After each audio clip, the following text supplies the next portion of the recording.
Tes 1 2 tes tes.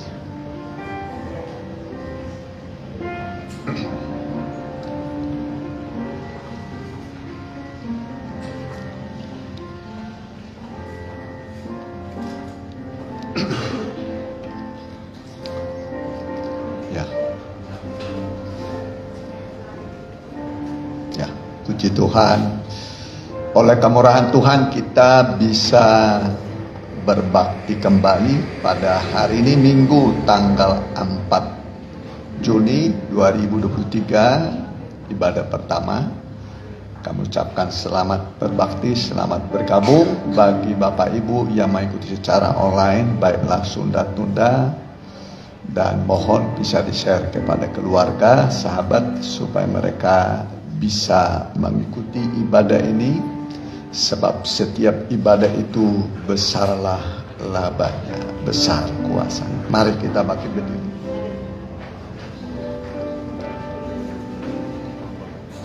Mujizat terjadi.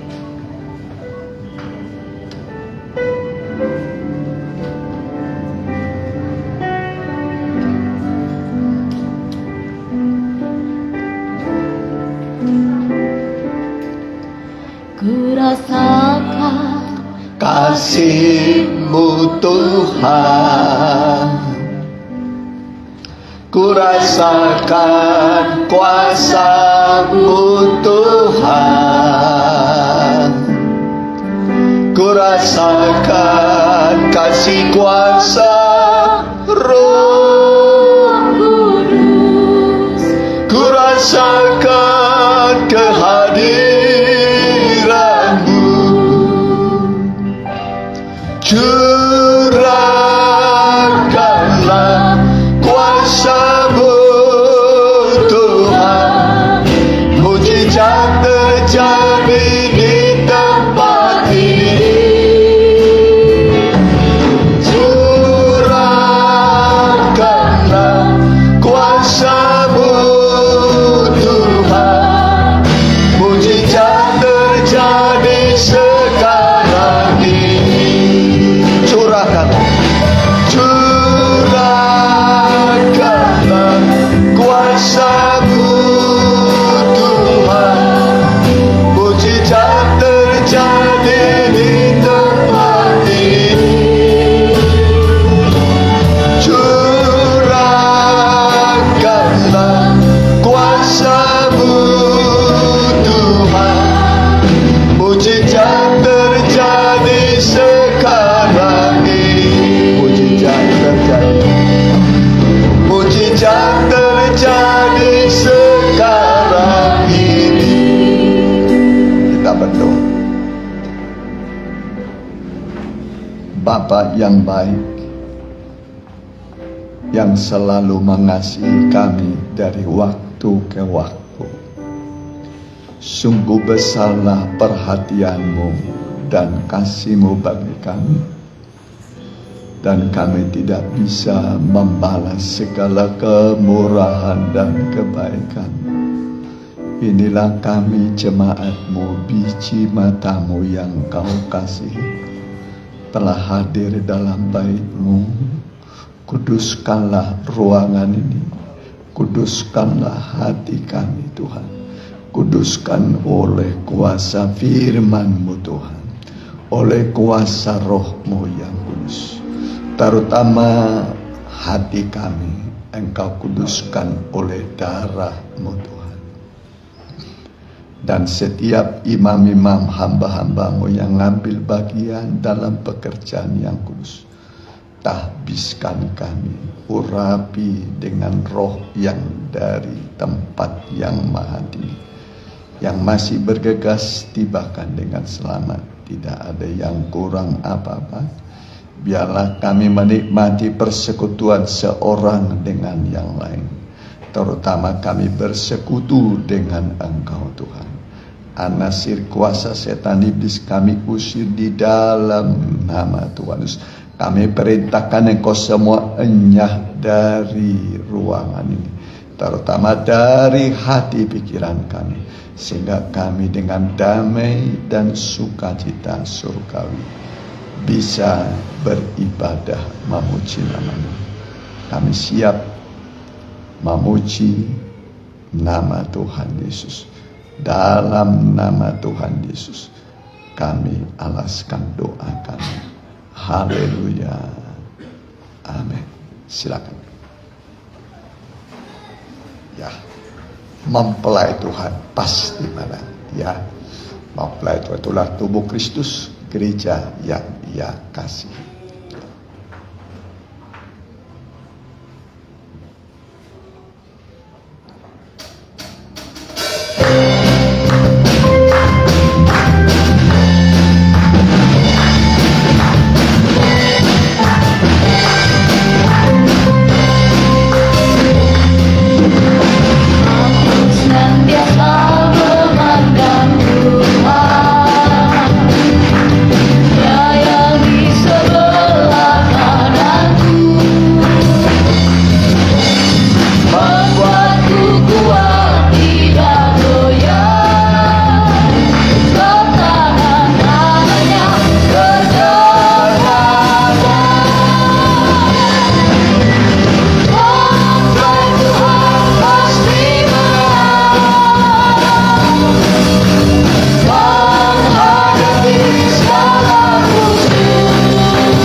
Mempelainya Tuhan, tubuh Kristus pasti menang dalam tiap pencobaan. Bahagia orang yang bertobat. Ya, kita nyanyikan dengan pakai bedil.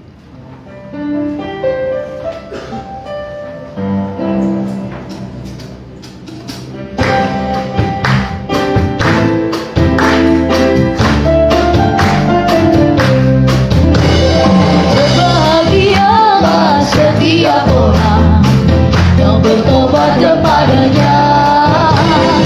Dialah Allah mengasihi dan penyayang, banyak sabar limpah kasih-Nya. Dia berikan berkat-Nya dengan limpah, Dia pulihkan semua kegagalan, dan kita bersorak memuji Tuhan dengan sukacita mempelai. Berkali kita bertobat dengan senang hati. Lihatlah Yesus dengan kasih Dia menanti. Sekarang waktunya, jangan tunda kesempatan yang jadi. Dia mempelai surga, mau selamatkan, sambutlah kasih-Nya. Berbahagialah setiap orang yang bertobat kepadanya. Dialah Allah pengasih dan penyayang, banyak sabar limpah kasih-Nya. Dia berikan berkat-Nya dengan limpah, yang berikan semua kegagalan,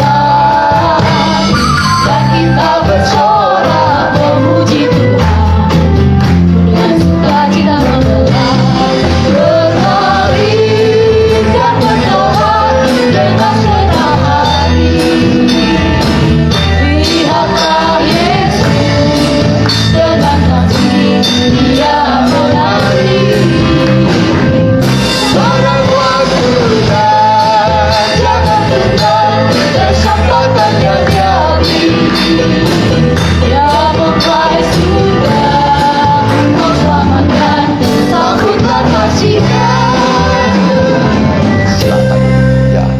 Tapi yang tertinggi adalah kasih mempelai, kasih yang tidak berkesudahan sampai selama-lamanya. Kita ganti nyanyian kita.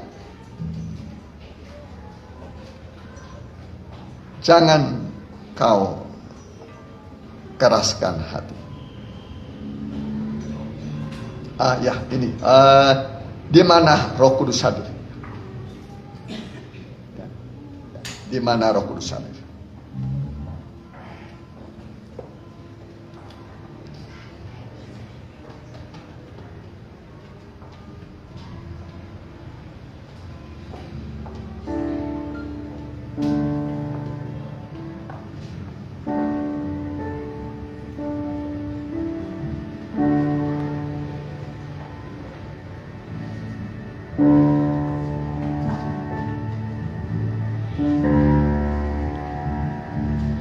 Di mana Roh Kudus hadir, ada damai. Di mana Roh Kudus hadir, ada kasih. Ada hiburan dalam duka, ada terang dan kehidupan, ada kuasa serta pertolongan bila hadir Roh dari awal kembali.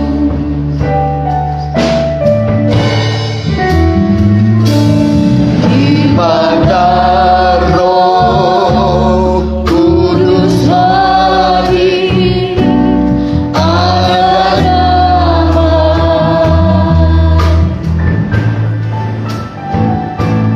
Di mana Roh Kudus hadir, ada kasih. Nyanyikan sungguh-sungguh.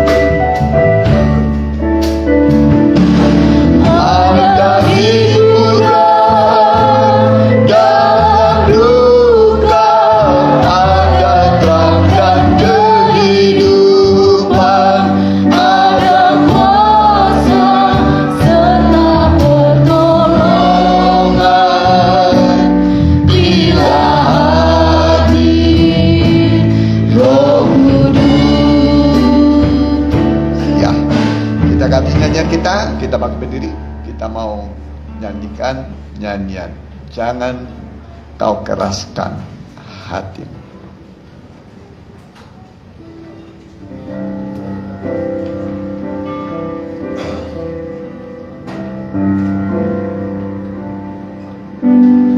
Kau lihat keagungan firman-Ku, Kau heran melihat kebesarannya.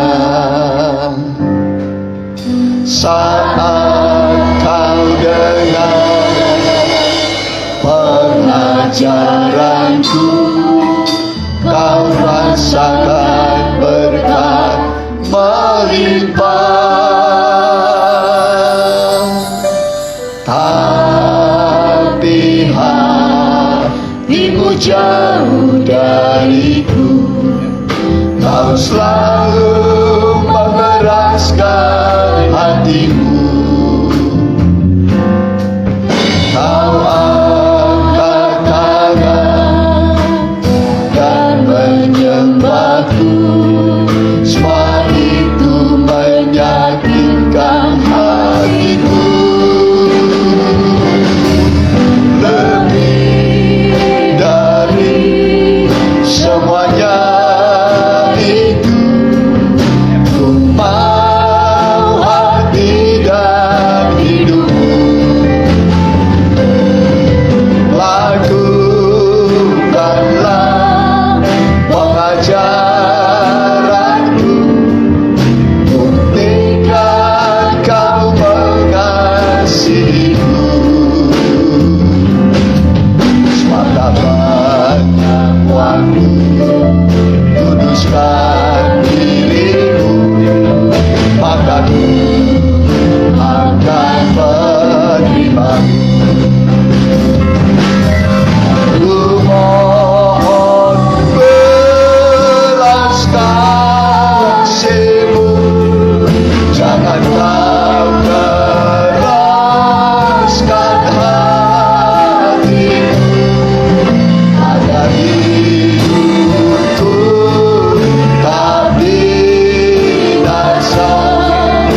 menjadi pembelayu. Inilah kerinduan kami Tuhan di akhir zaman. Kami rindu menjadi tubuh Kristus, pengantinnya Tuhan, mempelai anak domba Allah, untuk duduk bersanding dengan Engkau dalam kemuliaan-Mu kekal selama-lamanya.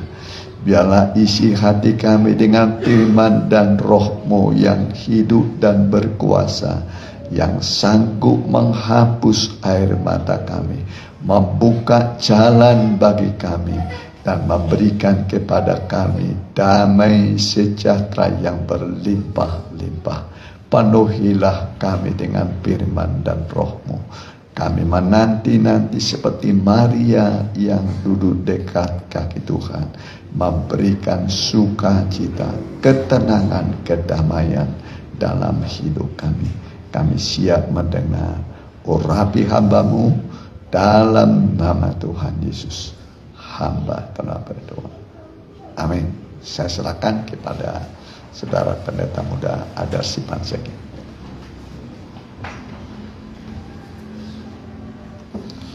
Salam bahagia dan salam sejahtera bagi kita yang dikasihi oleh Tuhan. Selamat mendengarkan firman Tuhan. Kita akan buka kitab kita dalam Mazmur 17. Mazmur 17 ayat yang pertama sampai ayat yang terakhir. Mari kita lihat firman Tuhan. Ya. Mazmur pasal 17 Ya. ayat yang pertama, demikianlah firman Tuhan. Diburu dengan tak bersalah, doa Daud. Dengarkanlah Tuhan perkara yang benar, perhatikanlah seruanku, berilah telinga untuk doaku, dan bibir yang tidak menipu. Ya, teruskan. Daripada mula kiranya datang penghakiman, matamu kiranya melihat apa yang benar. Bila engkau menguji hati, memeriksanya pada waktu malam, Ya. dan menyelidiki aku, maka engkau tidak akan menemui sesuatu kejahatan. Mulutku tidak terlanjur Ya, teruskan. tentang perbuatan manusia, sesuai dengan firman yang engkau ucapkan. Aku telah menjaga diriku terhadap jalan orang-orang yang melakukan kekerasan. Ya. Langkahku tetap mengikuti jejakmu, kakiku tidak goyang. Aku berseru kepadamu, Aku berseru kepadamu. karena engkau menjawab aku. Ya, karena Tuhan menjawab setiap doa Ya manusia. Ya. Sendengkanlah telingamu kepadaku, dengarkanlah perkataanku. Tunjukkanlah kasih setiamu yang ajaib. Ya, engkau yang menyelamatkan orang-orang yang berlindung pada tangan kananmu terhadap pemberontak. Peliharalah aku seperti biji mata, sembunyikanlah aku dalam naungan sayapmu. Ya. Terhadap orang-orang fasik yang menggagahi aku, terhadap musuh nyawaku yang mengepung aku. Mereka tidak menunjukkan belas kasihan. Ya, ayat 13. Bangunlah, Tuhan, hadapilah mereka, rebahkanlah mereka, luputkanlah aku dengan pedangmu daripada orang fasik. Luputkan aku ya Tuhan dengan tanganmu dari orang-orang dunia ini yang bagiannya adalah hidup. Saya ulangi, dari orang-orang dunia ini yang bagiannya adalah dalam hidup ini. Biarlah perut mereka dikenyangkan dengan apa yang engkau simpan, sehingga anak-anak mereka menjadi puas, dan sisanya mereka tinggalkan untuk bayi-bayi mereka. Ya. Tetapi aku dalam kebenaran akan kupandang wajahmu. Ya, dari ayat 13 dan 14 dikatakan bagaimana Daud berdoa, bagaimana supaya musuh-musuh rebah, dan bagaimana Tuhan, Daud menginginkan Tuhan ini berbuat sesuai dengan kebenaran dari firman Tuhan.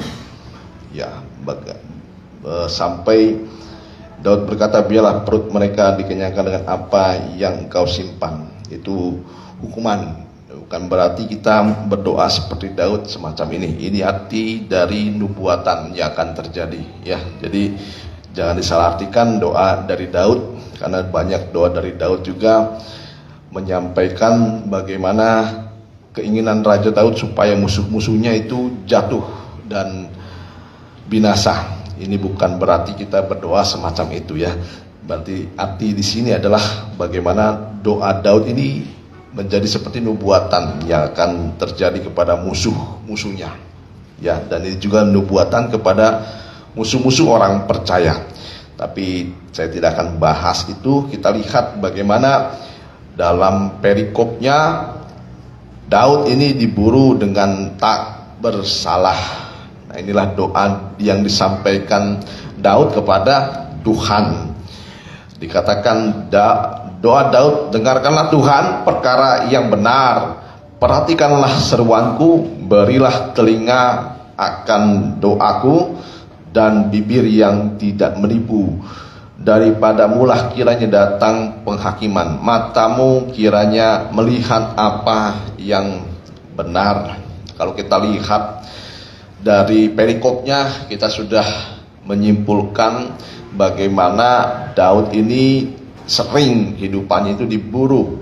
Bahkan sampai umur Daud 30 tahun dia tetap diburu, yaitu oleh Saul. Sebenarnya kalau kita lihat dari kisah Daud dan Saul, Daud ini tidak mempunyai kesalahan sedikit pun. Dan Daud sebenarnya ini sudah berkorban nyawa untuk Saul, ya, untuk Israel. Bahkan ketika dia masih kemerah-merahan, kalau dihitung dia masih belasan tahun, paling minimal itu 12 tahun, ya, 12 tahun sampai 13 tahun atau 14 tahun itulah rentang umur Daud. Ya, kalau dihitung dari jarak kelahiran 2 tahun, ya sekitar 12 tahun. Tetapi kalau dihitung sekarang ada yang setahun itu dua anak ya. Ya, kita tidak tahu pada umur pada zaman dulu. Tapi kalau secara normal itu 2 tahun. Ya, sekitar paling minimal itu 12 tahun sampai 14 tahun. Itulah umur Daud. Ketika itu dia berperang dengan Goliat. Dia mengorbankan nyawanya, ya, bagi Saul dan Israel. Daud sampai tidak diperhitungkan oleh saudaranya. Inilah kehidupan Raja Daud. Bahkan saudaranya pun meragukan Daud. Daud bukannya saja tidak bersalah kepada orang Israel dan kepada kepada Saul secara khusus, tapi sebenarnya Daud ini berjasa kepada orang-orang Israel dan Saul. Jadi mengapa Daud ini diburu oleh Saul? Kita lihat dalam kisahnya, sebenarnya Daud ini diburu karena ada kedengkian dari Saul kepada Daud. Kita baca dulu di dalam 1 Samuel 18 ayat yang 9. Sejak inilah Saul mengejar Daud.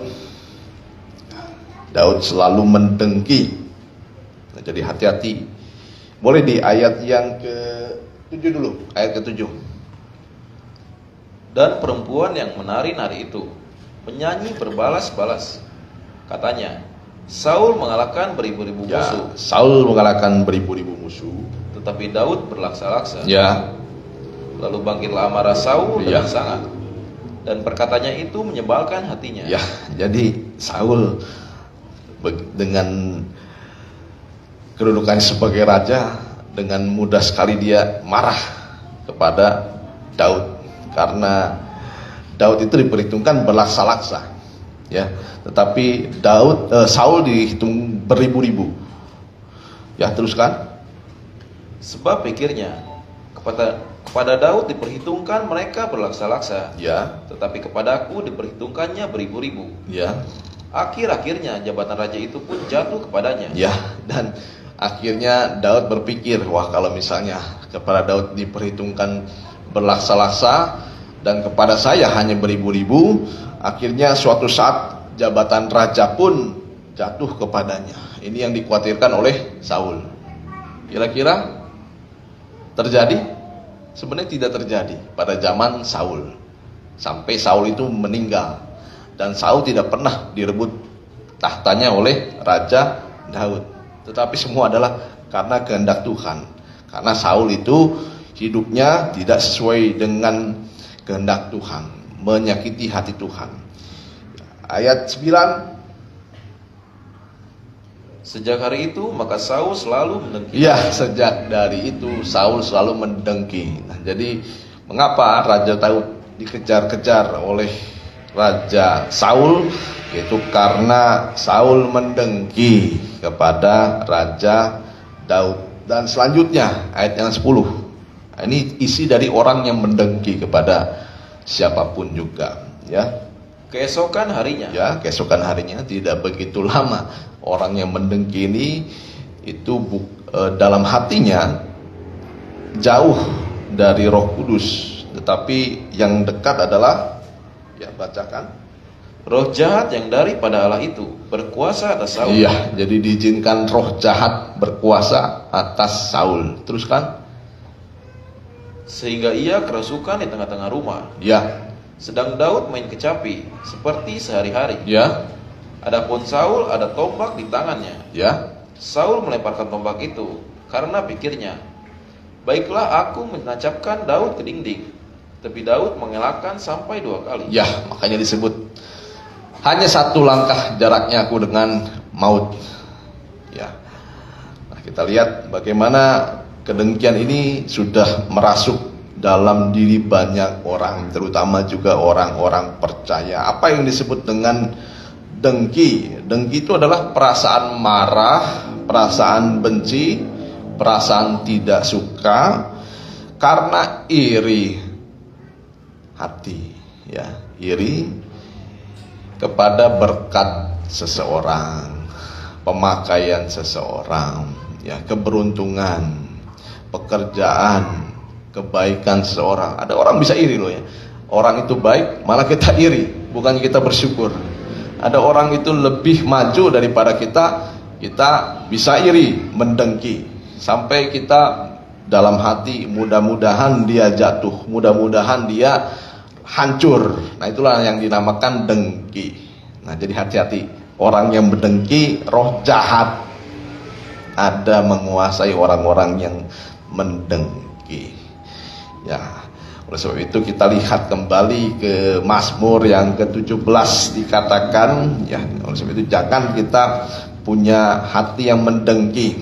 Roh jahat itu segera akan masuk kepada orang-orang yang mendengki. Seperti Tuhan Yesus juga, dia diburu oleh orang-orang Farisi karena mendengki. Ya. Tuhan Yesus baik. Dia menyembuhkan banyak orang, banyak hal yang sudah dilakukan oleh Tuhan. Ya, tapi ketika orang Farisi melihat Tuhan Yesus, dia iri hati. Mereka iri hati mendengki kepada Tuhan, sampai akhirnya Tuhan pun dibunuh oleh orang-orang Farisi. Jadi hati-hati, jangan kita mendengki. Nah, kita lihat kembali ketika Daud diburu oleh Raja Saul, karena Daud ini ketika dalam banyak hal dia selalu mengoreksi diri, dia selalu memeriksa diri. Inilah kehebatan dari Raja Daud. Segala sesuatu yang tidak beres dalam kehidupannya, sekalipun juga dia diburu, akhirnya dia mengoreksi kehidupannya. Ya, mengoreksi kehidupannya, dia menghakimi dirinya. Ya, daripada mula kiranya datang penghakiman, matamu kiranya melihat apa yang benar. Tapi kita lihat Daud ketika dikoreksi oleh firman Tuhan tidak didapati kesalahan. Ya, makanya dikatakan dalam temanya diburu dengan tidak bersalah. Nah, kita akan lihat ketika dalam menghadapi permasalahan, ujian, pencobaan, permasalahan yang bertubi-tubi, dan juga permasalahan yang mustahil sekalipun, alangkah baiknya kita itu datang kepada Tuhan, kepada hakim yang adil. Ya, kepada hakim yang adil. Kita lihat apa saja yang sebenarnya harus dihakimi oleh kehidupan kita. Yang pertama, ayat yang ketiga, boleh dibacakan dulu. ayat yang ketiga. Mazmur 17. Ya, Mazmur 17 ayat yang ketiga. Bila engkau Pertama. menguji hatiku, Ya, isi hati. memeriksanya pada waktu malam. Ya, ini juga disampaikan oleh Bapak Gembala waktu hari Rabu, bagaimana penghakiman itu harus berlaku kepada rumah Tuhan, itulah tubuhnya terlebih dahulu. Begitu juga Daud, yang dikoreksi itu bukan kesalahan orang lain terlebih dahulu, tetapi dia mengoreksi hatinya terlebih dahulu. Ya. Jadi yang pertama yang harus kita uji adalah hati kita. Karena hati ini adalah sumber dari segala sesuatu. Kalau guru saya sering menerangkan, hati itu seperti akar yang tidak terlihat di pohon. Ya, kalau akarnya itu baik, pohon itu akan baik. Tapi kalau akar itu sudah lapuk dimakan oleh rayap, pohon itu akan segera tumbang. Nah, kita lihat bagaimana sebenarnya kalau kita datang kepada Tuhan, yang harus kita koreksi adalah hati kita. Ya, karena hati dan pikiran ini adalah sumber kehidupan dan sumber dari berbagai macam dosa. Ya. Sumber dari berbagai macam dosa, terutama tadi dosa kedengkian, iri hati. Kita tidak bisa melihat orang ini iri atau tidak. Bahkan dengan perkataannya kita tidak bisa menilai. Kadang-kadang orang yang mendengki berdoanya, ya ketika ngobrol, wah saya doakan kamu umurnya panjang, apalagi ketika ulang tahun ya, doakan umurnya panjang, sukses, anaknya diberkati Tuhan. Itu mulutnya, tetapi hatinya kita tidak tahu. Ya, tapi kita tidak usah menguji hati orang. Kita uji saja hati kita sendiri. Ya, karena siapa yang bisa tahu hatinya orang? Ya, yang kita perlu tahu ya sudah, kita lihat kulitnya saja. Hatinya kita tidak perlu tahu, biarlah Tuhan yang mengetahuinya. Ya, jadi sumber segala kejahatan adalah hati manusia. Ya, saya tidak akan bahas ini lebih dalam lagi. Yang kedua, langkah kehidupan. Ya, langkah kehidupan. Boleh kita lihat, boleh dibaca selanjutnya. Dan menyelidiki aku. Bila engkau menguji hatiku, memeriksanya pada waktu malam, Ya. dan menyelidiki aku, Nah, teruskan. maka engkau tidak akan menemui sesuatu kejahatan. Nah, yang saya sudah sering katakan, firman Tuhan pada kitab Mazmur ini seringkali dikatakan pada malam hari, pada pagi hari. Nah, ini memang penting sekali. Ketika kita menguji hati, kita uji itu sampai pada malam hari, yaitu ketika saat kita sedang mau tidur. Kadangkali dosa kita tidak akui pada hari itu. Makanya dalam malam hari alangkah baiknya kita berdoa. Ya, selesaikan doa pada hari itu. Selesaikan juga dosa pada hari itu. Jangan dosa itu mengakar sampai larut malam, sampai besok hari.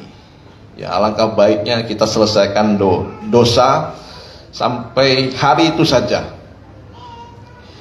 Nah, makanya untuk menguji hati ini kita harus tahu firman Tuhan, mana yang benar, mana yang salah. Jangan kita mendengarkan firman Tuhan yang mengelus-elus dosa. Tapi baiklah kita menggunakan firman Tuhan itu seperti pedang tajam bermata dua.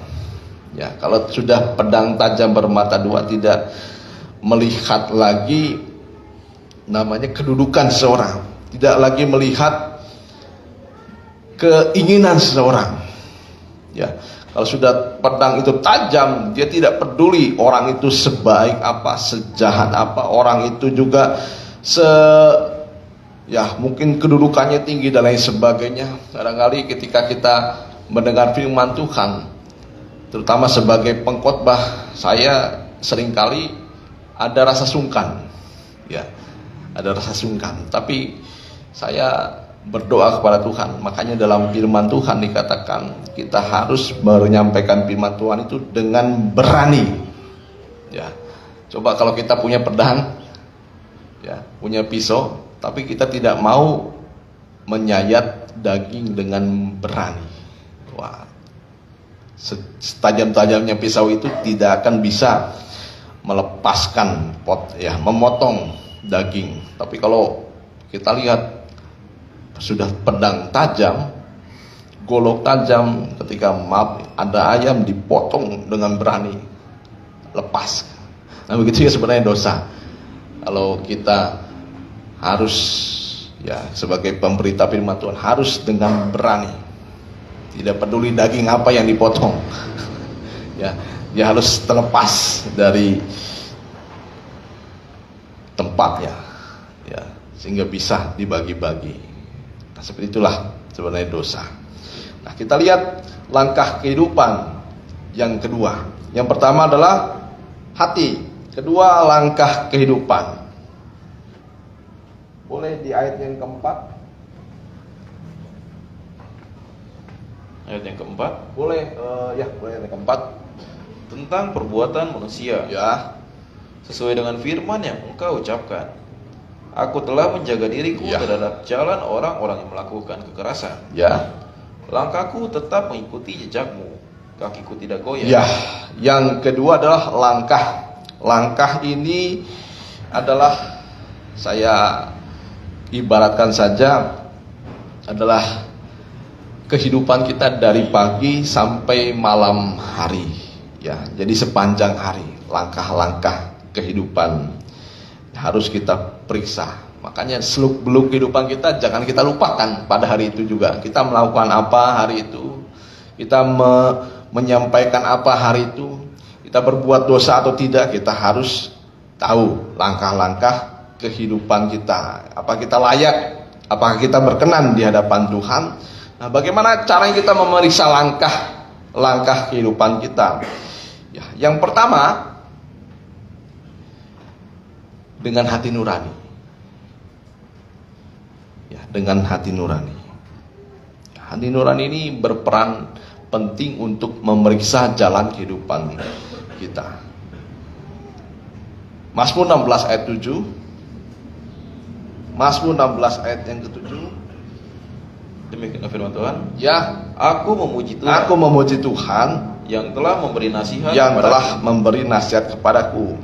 Ya, pada waktu malam Ya, pada waktu malam. hati nuraniku mengajari aku. Nah, jadi ketika orang mendengar firman, sebenarnya firman Tuhan itu harus benar-benar sampai ke hati nurani manusia. Hati nurani itulah nanti yang bisa mengajar seseorang untuk memeriksa apakah dirinya ini baik, apakah dirinya ini berbuat dosa, dan lain sebagainya. Itulah bukti orang sudah tertanam. Ya, jadi hati nurani adalah pusat dari tempatnya firman itu tertanam.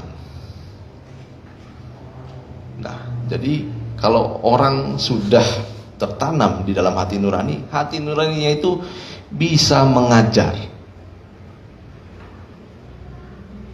Ada amin?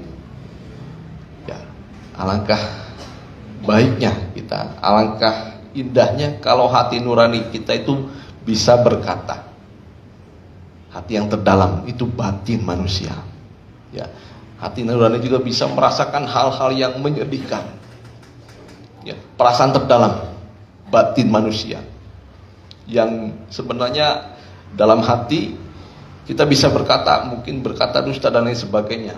Ya, bisa berkompromi dengan dosa, tapi kalau sudah masuk dalam batin, kalau batin itu benar ya, kalau batin itu suci, dia bisa menolak dosa.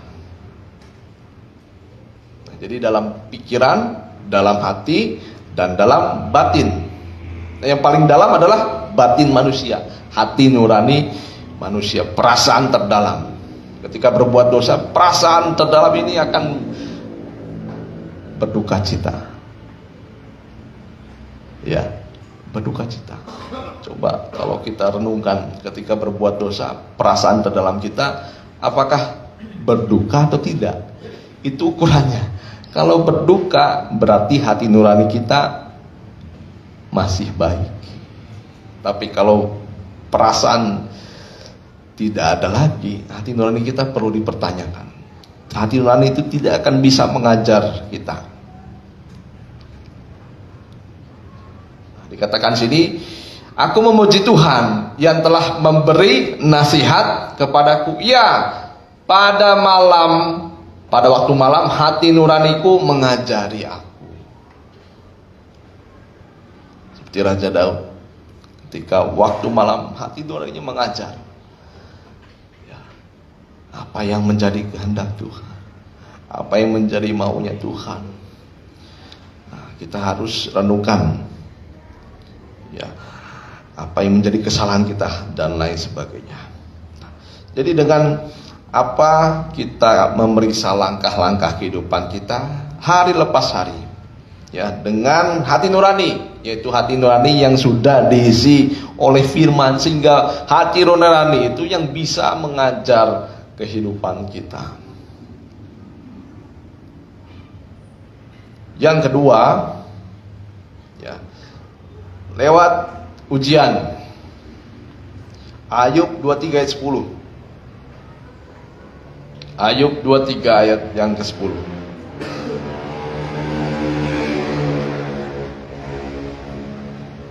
Ini lewat permasalahan.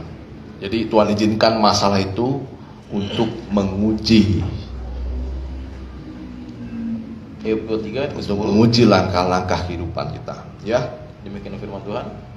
Karena ia tahu jalan hidupku, ya, seandainya ia menguji aku, ya, aku akan timbul seperti Ya. emas. Kakiku tetap mengikuti jejaknya. Aku menuruti jalannya dan tidak menyimpang. ya. Kita ingat Ayub adalah seorang yang tahan uji. Ketika diuji, wah, banyak sekali ujian dari Ayub ini. Hartanya habis, anaknya habis, 10 anaknya habis. Semua yang dimilikinya habis, sampai kesehatannya juga, sampai dikatakan sebenarnya sudah dekat kepada maut. Ya, sayangkan saja nyawanya. Ya, itu Ayub. Ya, mungkin kita belum mengalami hal yang semacam ini seperti Ayub, begitu berat sekali. Tapi ketika diuji, Ayub seperti emas. Ya, dengan ujian. Karena ketika diuji, barulah ketahuan mana emas atau kayu, rumput kering atau jerami. Boleh lihat kita di dalam 1 Korintus 3 ayat 12. 1 Korintus 3 ayat 12.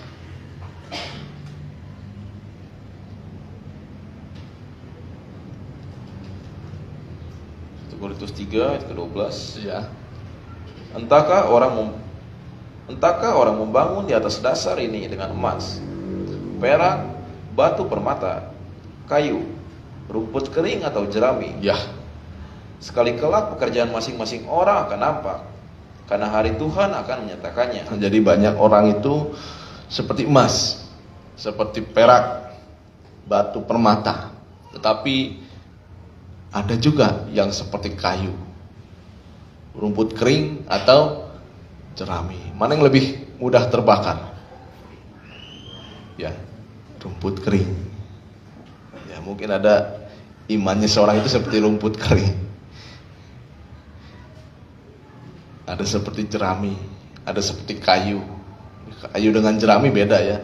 Kalau kayu itu kalau Itu memang alat bahan yang mudah kebakar juga, tapi yang lebih mudah kebakar adalah rumput kering. Ya, mungkin ada seperti rumput kering, baru sedikit saja ada ujian terbakar. Ada yang seperti kayu. Ya, memang kayu ini ketika dinyalakan api dia tidak langsung terbakar. Tapi kalau semakin lama dia dinyalakan oleh api, akhirnya dia kalah juga. Itu kayu. Tapi kalau emas ketika dinyalakan oleh api, dia tidak akan menjadi hancur, tetapi semakin murni. Ya, semakin baik, semakin teruji. Makin murni. Ya, makin terlihat mana yang emas, mana yang tidak. Nah, itulah emas, ya. Jadi kita lihat ketika emas itu diuji, terlihat mana yang murni, mana yang tidak. Yang tidak pasti kotorannya. Nah, begitulah manusia. Ayat 13. Sekali kelak pekerjaan masing-masing orang akan nampak. Ya, karena hari Tuhan akan menyatakannya. Ya, hari Tuhan akan menyatakannya. Terus Sebab ia akan nampak dengan api. ya, Dan bagaimana pekerjaan masing-masing orang pekerjaan masing-masing orang akan diuji oleh akan api itu. diuji oleh api itu. Ya, cukup. Nah, dengan apa kita menguji langkah-langkah kehidupan kita? Ya, dengan hati nurani yang pertama, yang paling dekat dengan kita, hati nurani. Kalau hati nurani kita baik, puji Tuhan, hati nurani kita akan mengajar kita. Dan yang kedua, ujian. Yang ketiga, sekarang melalui firman Tuhan. Nah, kalau kita sudah tidak sadar lewat ujian, hati nurani kita kadang-kadang mati, Tuhan menyampaikan yang ketiga, ya, dengan firman Tuhan. Kalau dengan firman Tuhan, orang ini tidak bisa menerima, orang ini tidak akan tertolong. Ya, lewat ujian mungkin bisa orang sadar, cukup sampai situ. Tetapi sebenarnya lebih baik ketika kita mendengar firman Tuhan. Tapi kalau sudah firman Tuhan tidak bisa kita terima, tidak bisa tertolong orang-orang yang semacam itu. Nah, itu yang kedua, langkah kehidupan. Jadi hari lepas hari, jangka pendek. Yang ketiga, di ayat yang ketiga B, maka engkau tidak akan menemui sesuatu kejahatan, mulutku tidak terlanjur. Nah, yang ketiga yang dihakimi adalah mulut. Ya, mulut. Mulut kita diperiksa, terutama dari perkataan yang terlanjur. Terlanjur ini artinya adalah perkataan yang tidak terlebih dahulu kita pikirkan dampaknya. Ya. Nah, saya sering berpikir dan selalu saya berkata dalam hati, kalau orang itu berkata kepada saya, oh biarlah itulah hanya mulut terlanjur saja, yang tidak dipikirkan dampaknya oleh dia, makanya saya tidak merasakan sakit hati. Kalau ada mulut yang terlanjur, yang tidak dipikirkan dahulu dampaknya, yang tidak dipikirkan dulu nanti akibatnya, itu mulut yang terlanjur. Kadang-kadang suami istri nih ya, suami istri, kalau suaminya tahu istrinya mulutnya suka terlanjur, dia tidak akan sakit hati. Ya. Ya, suami juga sama. Wah, istri mungkin mulutnya suka tidak dipikirkan dulu dampaknya dan lain sebagainya. Ya, anggaplah itu mulut yang terlanjur. Oleh sebab itu kita hati-hati dalam berbicara. Ya, hati-hati dalam berbicara, jangan melewati batas-batas yang tidak diterima oleh teman bicara kita.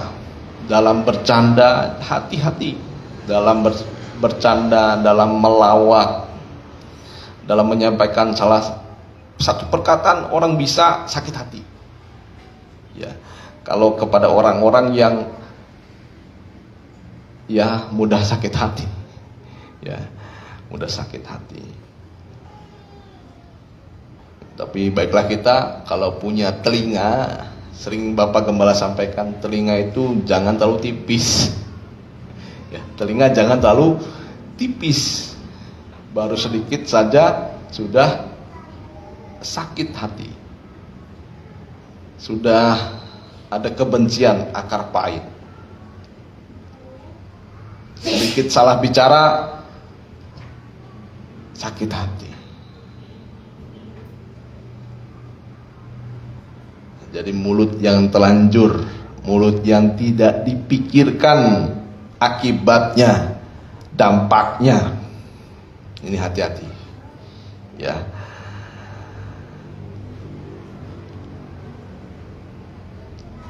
Yang keempat sekarang. Yang keempat, jalan atau arah kehidupan. Nah, inilah yang kita koreksi juga. Tadi langkah, hari lepas hari kita koreksi, tapi yang paling penting di sini adalah langkahnya kita. Arahnya itu menuju kemana? Kita harus tahu. Ya, ini menyangkut seluruh kehidupan kita. Dari apa? Dari pernikahan, dari keuangan. Itu yang paling utama. Arahnya kita itu kalau berusaha, arahnya kemana? Kita harus tahu. Kalau menikah, arahnya ini kemana?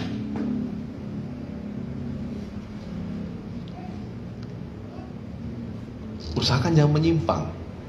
Nah, ini menyangkut kehidupan di masa lalu, sekarang, dan masa yang akan datang. Karena kalau menyimpang sedikit saja, arahnya kita tidak menuju ke surga. Oh, nih pernikahan saya benar atau tidak?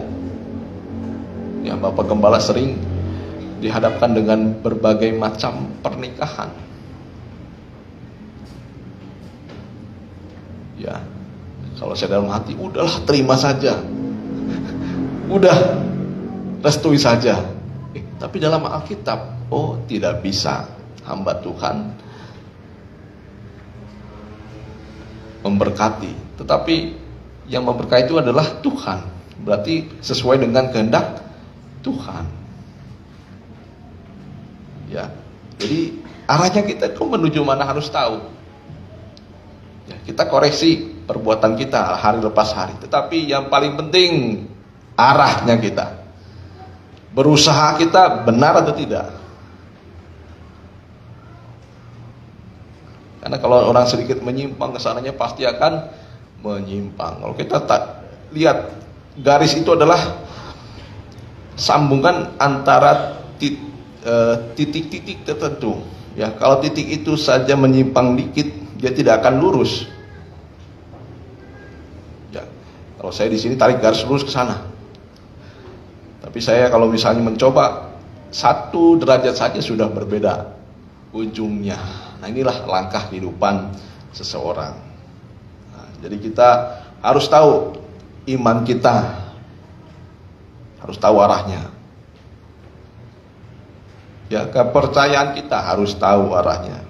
Ya, pengertian kita juga harus tahu kemana arahnya, kepada Yerusalem atau kepada kebinasaan. Oleh sebab itu kita harus selalu jaga langkah kita, arah kita, jalan kehidupan kita. Hati-hati ya, ketika kita salah memilih, salah melangkah, arahnya bisa berbeda.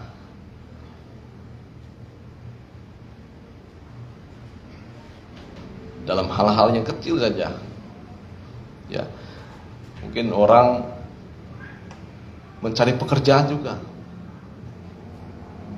Saya banyak menemukan di penjara.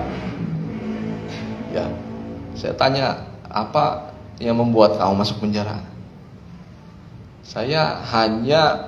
Dia bilang saya hanya menjadi seorang ya kayak admin gitu.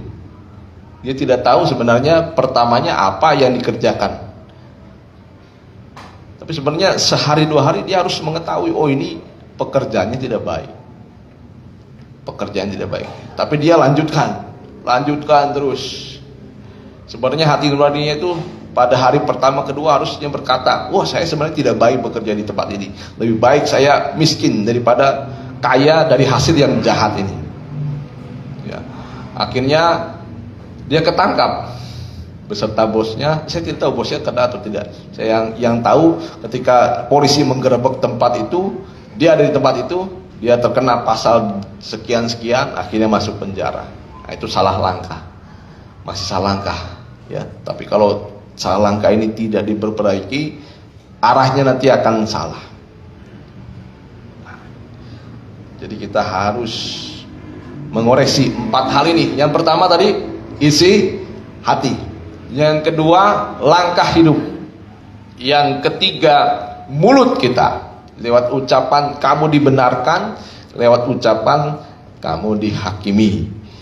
Ketiga arah kehidupan kita. Nah, jadi kalau kita bisa mengoreksi 4 hal ini, seperti Raja Daud, dia akan bertemu dengan hakim yang adil. Ya, hakim yang adil dan berbelas kasih. Di mana di sini ada hakim yang mengaku tetapi dibebaskan? Tidak ada. Ganjaran yang paling tinggi adalah hukuman mati. Tapi dalam kita datang kepada hakim yang adil, kita lihat apa janji Tuhan ketika kita bisa mengoreksi, mempertajam pendengaran kita, dan juga mempertajam hati nurani kita, yang kita mengetahui arah langkah kehidupan kita menuju kemana. Ya, yang pertama kita lihat di ayat yang 6, boleh? Ayat yang ke-6. 1 Korintus 4 ayat ke-6. Ya, aku berseru kepadamu, Saudara-saudara, Mazmur 17 ayat yang ke-6.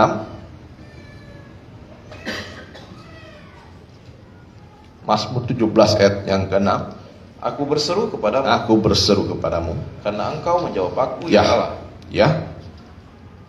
Sendengkanlah telingamu kepadaku, Ya. dengarkanlah perkataanku.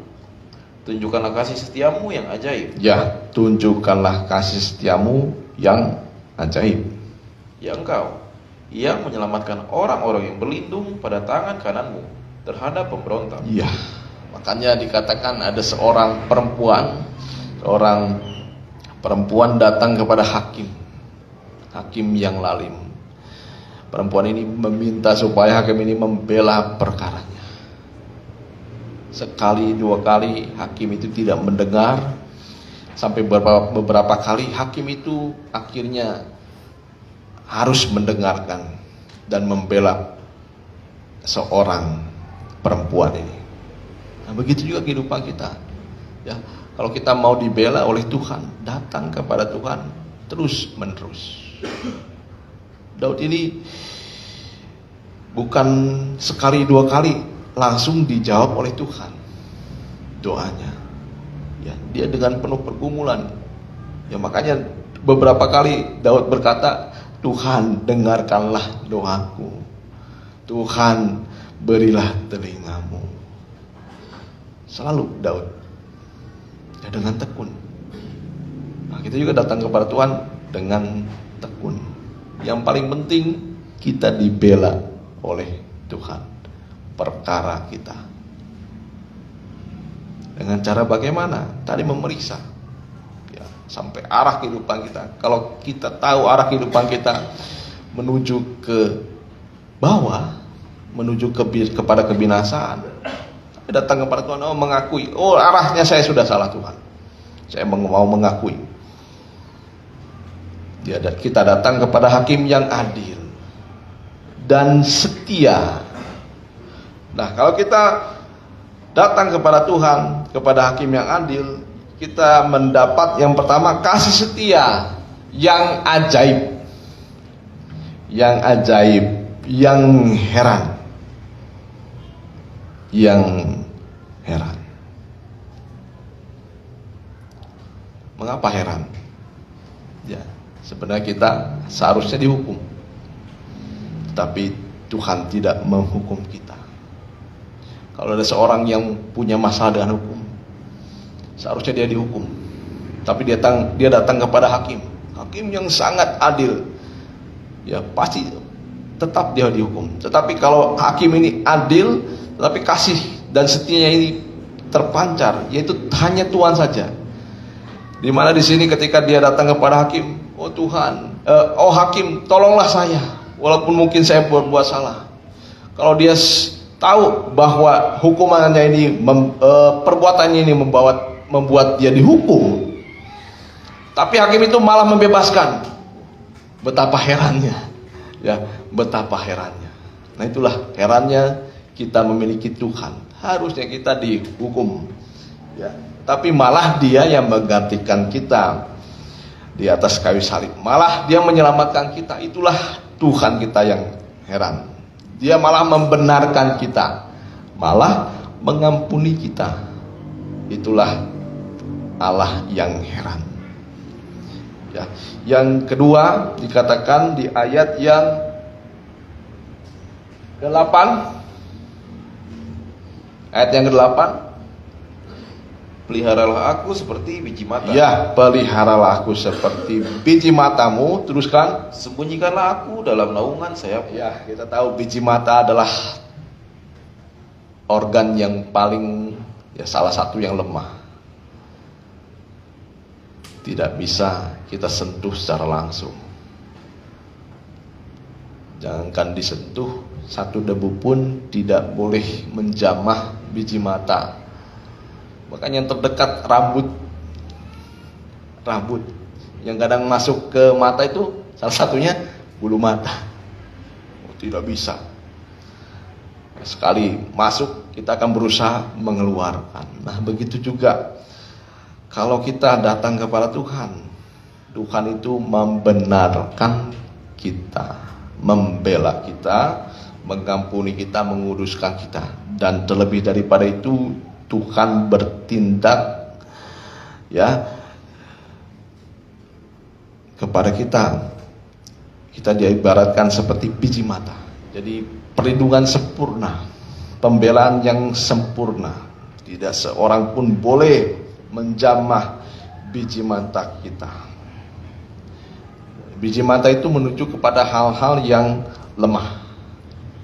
Ya, hal yang lemah. Nah, kalau kita merasa menjadi biji matanya Tuhan, nah, baiklah kita menganggap diri kita lemah. Seperti biji mata Tuhan. Kalau saya seperti biji matamu, baiklah saya ditempatkan di tempat yang teraman. Jadi di sini ya, tempat teraman. Karena ketika ada musuh mau menjamah biji mata, ini tangan sudah siap menangkis. Kalau ada debu, bulu mata, kelopak mata ini siap untuk menutup. Kalau ada air, bulu mata ini siap untuk membelokkan. Itulah kebaikannya Tuhan dalam kehidupan kita. Nah, kita senantiasa membutuhkan perlindungan Tuhan. Kita selalu senantiasa membutuhkan pertolongan Tuhan. Jangan jauh daripada Tuhan. Intinya seperti itu. Kalau kita mau dekat, mau ditolong oleh Tuhan, ya, jangan jauh daripada Tuhan. Jangan jauh. Mau dibela oleh Tuhan, jangan jauh daripada Tuhan. Nah, biji mata adalah sesuatu yang paling berharga. Coba di sini siapa yang mau tukar biji matanya dengan apapun di dunia ini, bahkan satu dunia. Saya yakin, buat apa kita punya satu dunia, tapi kalau kita tidak melihat, tidak ada gunanya. Orang-orang yang buta itu dia tidak bisa melihat keindahan dunia.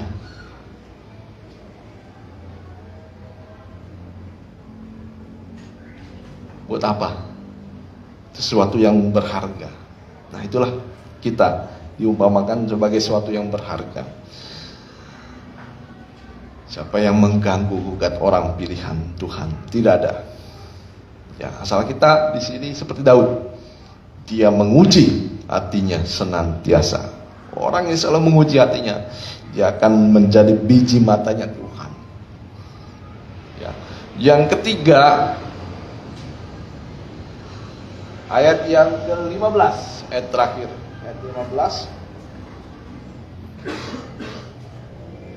Tetapi aku dalam kebenaran akan kupandang wajahmu, Ya, dan pada waktu bangun aku akan menjadi puas dengan rupamu. ya. Nah, yang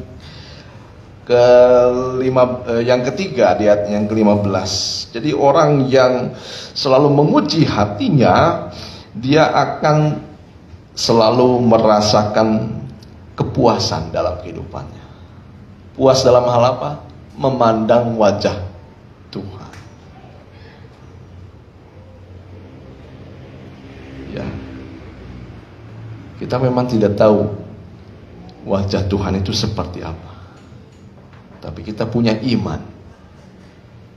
Ya, Tuhan ini memiliki rupa yang sangat penuh kasih. Ya, dia menangis ketika kita berdosa. Dia menangis juga ketika kita dalam kesesakan. Wajahnya yang penuh kasih, dia mengerti apa yang menjadi pergumulan kita. Dalam kedukaan dia mengerti, dalam kesusahan dia mengerti. Apakah Tuhan Yesus pernah menangis? Di dunia ini dia menangis. Ya, itu sifat dari Tuhan. Menangis terharu. Ya, mengasihi. Nah, kita puas. Dengan cara bagaimana kita memandang wajah Tuhan. Sekarang wajah ini adalah firman Tuhan. Nah, kalau ketika kita puas mendengarkan firman Tuhan, disitulah kita puas dengan pribadi Tuhan, hadirat Tuhan. Ya, melalui firman-Nya kita puas. Ya, tanda kehidupan yang orang yang puas selalu dekat dengan Tuhan. Ya, anak-anak muda juga, kalau orang, saya sering sekali bertanya ya dalam hati, wah Tuhan, mana anak muda yang puas dengan firman Tuhan? Saya sering sekali bersukacita kalau ada seorang anak muda yang sangat-sangat merindukan firman Tuhan, mendambakan firman Tuhan. Saya juga merasakan wah bagaimana dia mengasihi Tuhan. Saya berdoa kepada setiap kita juga, ya, bagaimana kita harus puas kepada firman Tuhan, wajahnya Tuhan, pribadi Tuhan, sampai nanti kita benar-benar mengalami kasihnya Tuhan lewat perbuatan-perbuatan ajaib yang dilakukan oleh Tuhan, membenarkan kehidupan kita, menolong kehidupan kita, ya, mengangkat kehidupan kita. Ya, kita nyanyikan lagu Pandanglah Yesus Tuhanku. Janganlah kau lihat akan besar bebanmu. Pandanglah Yesus Tuhanku. Pandanglah Yesus Tuhanmu. Saya undang Bapak Gembala ke depan.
memandang kepada kita.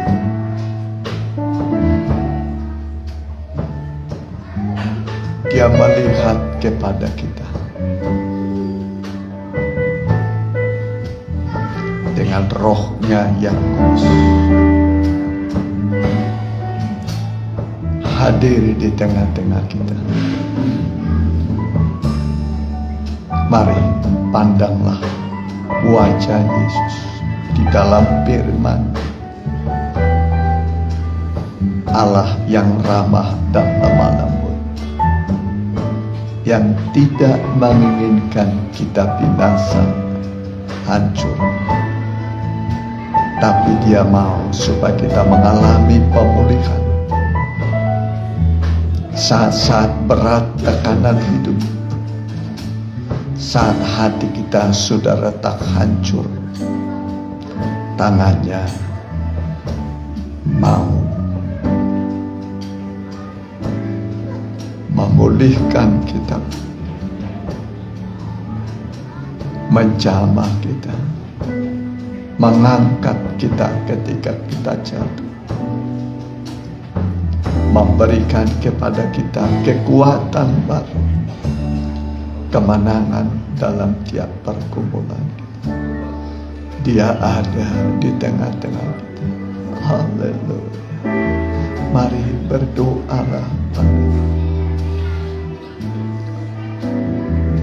Hampirilah tahta kasih karunia-Nya yang penuh dengan kebaikan. Berdoa, berserulah kepada. Jika kita sedang masa-masa yang sulit, masa-masa kita alami jatuh, ekonomi, pekerjaan, usaha jatuh, Tuhan mau ulurkan tangan. Ingatlah, ibadah itu berguna dalam segala hal. Apapun yang saudara kumpulkan, persoalkan, ibadah inilah jawaban, karena Dia hadir di tengah-tengah kita. Sesuai dengan janjinya, 2-3 orang berkumpul dalam namanya, dalam nama Tuhan Yesus, Dia ada, Dia beserta dengan kita. Tangannya siap mengangkat engkau ketika engkau jatuh. Seperti Petrus jatuh, terbawa arus tenggelam. Dia berteriak, dia berkata, Tuhan tolong. Yesus datang mengulurkan tangan, mengangkat dia kepada perahu kayu. Masa depannya dia dapat kembali. Oh haleluya, haleluya. Kami menyembah Engkau Tuhan. Kami menyembah Engkau, Allah yang mengasihi kami, Allah yang mengulurkan tangannya kepada orang-orang yang dalam kesulitan, dalam kesusahan, pada orang-orang yang sudah tenggelam terbawa arus dunia, tidak mampu lagi untuk keluar. Tangannya sekarang terulur padamu. Haleluya, haleluya. Mari rasakan, ulurkan tanganmu pada dia. Angkatlah tanganmu pada Tuhan. Haleluya, haleluya. Tangannya akan turun padamu untuk mencoba mengangkat engkau, supaya engkau kembali pada perahu kehidupanmu. Engkau bisa berlayar sampai kepada pelabuhan surgawi, pelabuhan kesukaan, kota Yerusalem yang baru. Terima kasih Tuhan. Inilah tangan-tangan kami yang terangkat padamu. Ulurkan tangan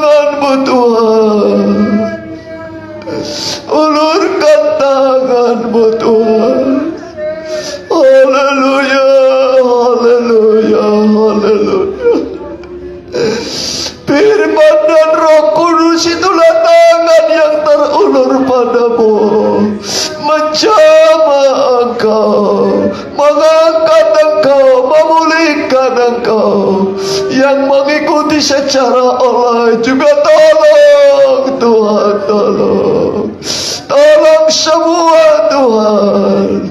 Jangan ada yang selesai ibadah tapi tangannya tetap terkulai, tetap terpatah Tuhan. Hari ini Tuhan, tangan-Mu terulur bagi kami, memulihkan tangan pekerjaan kami, masa depan kami, usaha kami. Dan kami yakin tangan-Mu sudah terulur bagi kami. Engkau berkata, ulurkan tangan-Mu. Kami mengulurkan tangan padamu. Peganglah tangan kami, jamahlah kami Tuhan. Sembuhkanlah tangan pekerjaan kami, usaha kami dipulihkan oleh Tuhan. Di dalam nama Tuhan Yesus, Engkau mengalami pemulihan dari Tuhan. Kalau kita percaya, pasti mujizat terjadi. Dalam nama Tuhan Yesus. Haleluya. Amin.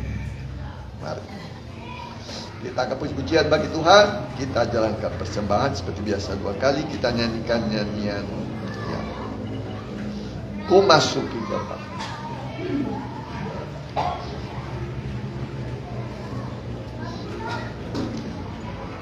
Ku masuk gerbang.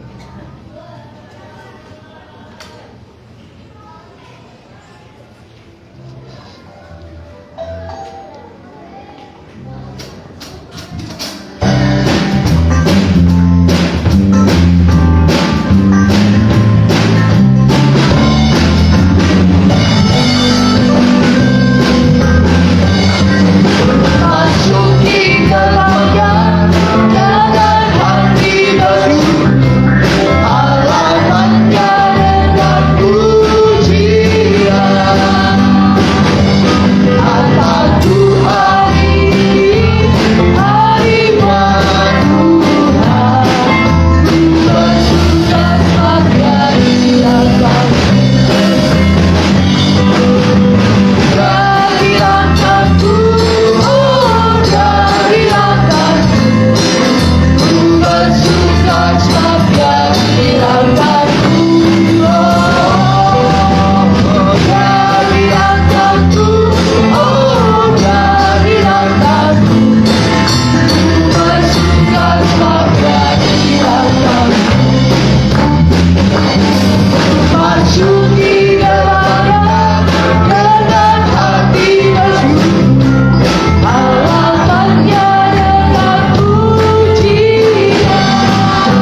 sukacita, itulah kekuatan kita.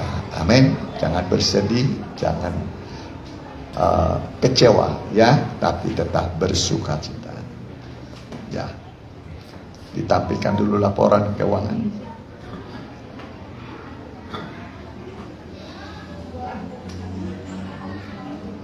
Ya, pelan-pelan, jangan cepat diganti, belum dibaca.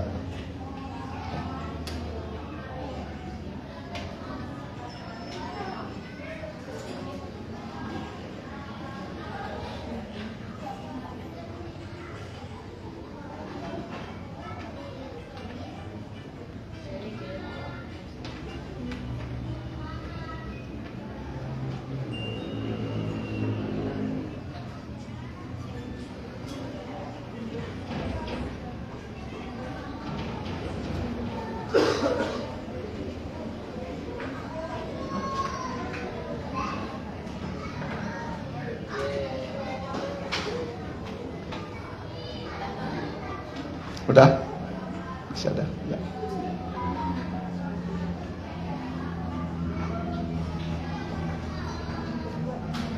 Udah? Ya, terima kasih buat laporan keuangan. Kita doakan mereka yang kurang sehat ya. Mama Hendra, Mama Yesaya, Tricia di Sukabumi, bapaknya juga, Bapak Tricia, kemudian Bapak Yaspis ya. Bagi saudara yang belum dibaptis, salam mau dibaptis, ada formulir diisi ya. Setelah nanti diisi, kemudian ditatar ya. Setelah penataran baptisan baru diadakan baptisan ya. Itu saya kira kita ya. Ya, yang berulang tahun di bulan berapa ini?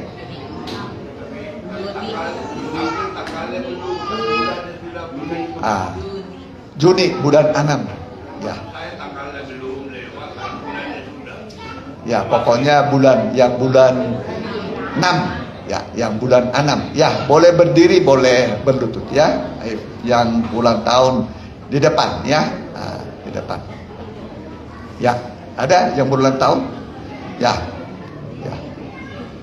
Boleh berlutut, boleh. Ya. Ya. Nah, ada yang berulang tahun? Ya. Ya.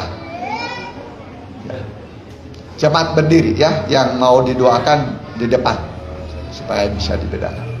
Ya. Ya. Haleluya. Kami berdoa buat yang maju berulang tahun di bulan 6 ini Tuhan, lawaklah mereka karena Engkau Allah yang murah hati. Engkau sangat peduli kepada kami. Kiranya Engkau menumpangkan tangan-Mu, memberikan kesehatan, umur panjang, rezeki dipermudah, dan juga masa-masa yang sukar tetap Engkau memelihara mereka. Hamba berdoa di dalam nama Tuhan Yesus, Tuhan memberkati Engkau di ulang tahun-Mu dalam berkat nama Tuhan Yesus. Terimalah berkat berlimpah, rohani dan jasmani. Engkau diberkati oleh Tuhan. Silakan bangkit kembali ke tempat. Terima kasih Tuhan. Terima kasih. Kami juga berdoa Tuhan buat anak-anak-Mu semua yang merindukan baptisan naik, supaya mereka juga mau menyerahkan dirinya dalam baptisan air, sehingga mereka bisa mendapatkan kehidupan yang baru. Terima kasih. Yang sakit kami doakan, biarlah bilur-bilur Tuhan menyembuhkan. Baik Mama Hendra, bilur-bilur Tuhan menyembuhkan. Juga Mama Yesaya, bilur-bilur Tuhan menyembuhkan. Tricia juga, bilur-bilur Tuhan menyembuhkan. Juga Pak Sitomeang, bilur-bilur Tuhan menyembuhkan engkau. Bahkan yang mengikuti secara online, bilur-bilur Tuhan yang ajaib menyembuhkan engkau. Terima kasih Tuhan. Keajaiban pasti kami terima ketika kami datang beribadah, percaya kepada Tuhan. Dan percaya kami akan mengerjakan hal-hal yang tidak mungkin menjadi mungkin bagi kami. Bahkan iman sebesar biji sesawi bisa menyelesaikan, memindahkan gunung yang besar. Itulah kuasa iman. Sebesar apapun pergumulan kami, sebesar apapun iman sebesar biji sesawi, bisa menyelesaikannya di dalam nama Tuhan Yesus. Tuhan menyelesaikan Dan engkau berseru di kayu salib, sudah selesai. Engkau menyelesaikan semua dengan sempurna. Terima kasih Tuhan. Pekerjaan, studi, usaha anak-anakmu berkati minggu ini. Yang belum punya usaha pekerjaan, engkau adalah pencipta lapangan dan usaha, supaya mereka punya sumber kehidupan yang dari Tuhan. Terima kasih Tuhan. Berkati pemerintahan di mana kami beribadah, Pak RT, Pak Lurah kami juga, Muspika Andir, Wali Kota Bandung, Gubernur Jawa Barat, Pak Presiden Joko Widodo, Pak Maruf Amin, TNI Polri, juga kami doakan seluruh lembaga tinggi MPR, DPRD tingkat 1, tingkat 2, seluruh Indonesia berkati. Berkati juga Ibu Susan, berkati anak mantu, selamatkan dengan sempurna. Terima kasih Tuhan. Terima kasih. Dan sekarang saudaraku, arahkanlah pandanganmu kepada Tuhan. Terimalah berkat dari Allah Bapa, Allah Sang Putra, dan persekutuan yang indah dan manis di dalam Allah Roh Kudus. Ulanglah dalam damai, sejahtera, dan tuntunan Tuhan. Haleluya. Amin.